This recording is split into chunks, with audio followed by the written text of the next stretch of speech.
For today's pro tip, I'm going to show you how to create a group and then also how you can share items with a group. So when you're in Schoology here, you click on groups and then you're going to create a group. I'm going to just label it test or test group. I would just keep it at organization. It's already set at organization. So that means everybody in the district will be visible to. You can also change access to where you just want to invite specific people. You could also allow people in the district to add to your group at some time. They'll request it and then you can accept them. Or if you keep it open, basically, that means anybody that wants to join the group can just click on it and group. It still will keep to the district as long as you keep it with organization. You can keep it just to the school. So here at RMS, you can just have it visible to RMS if you'd like. I just recommend just keep it at organization. Just so that maybe we can PLC with other building members as well. Then once you have that created, again, you can either, there's a couple ways. I would just go to members and then you can add them manually by clicking on add members. Once you click on members, and then you can just type in their last name, find them, and add them to them. So I'll just add one. The nice thing about that too is that you can type in someone's name, find it, click on it, and then go right to someone else's name and it'll still keep that other one when I selected on Cook, it'll still keep it selected. So now I'm adding two members to my group there. So it'll still send them an invite, so they still have to accept it. And then once they're in, then they have access to the group. So once you go to the group, you'll be able to see the group in your group section here.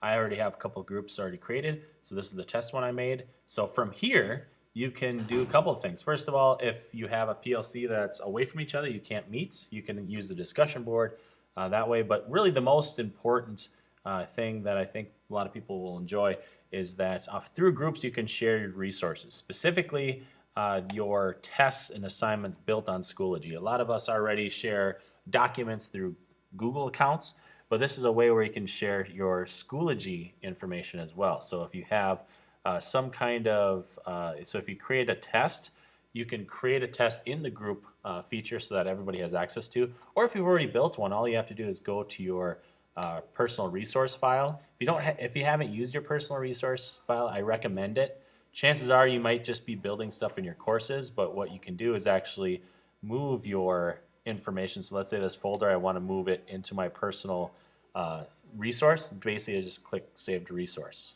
All right, and then from there, you'll be able to see all the items that you saved on your resource. You'll also be able to see over here where you go to group resources. So group resources basically are, if you already have something in the group resource, this is where you find it. So English 8, we already have some stuff on there.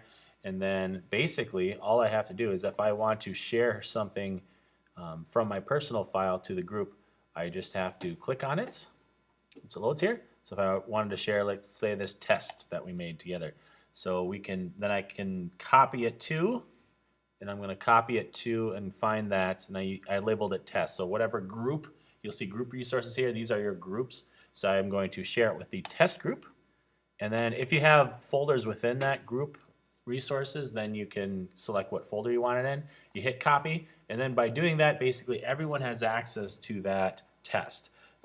Also, when others copy the test to their courses, so kind of going back to group and then into that test group that I had set up, we'll be able to see that test that we just shared pop up here shortly.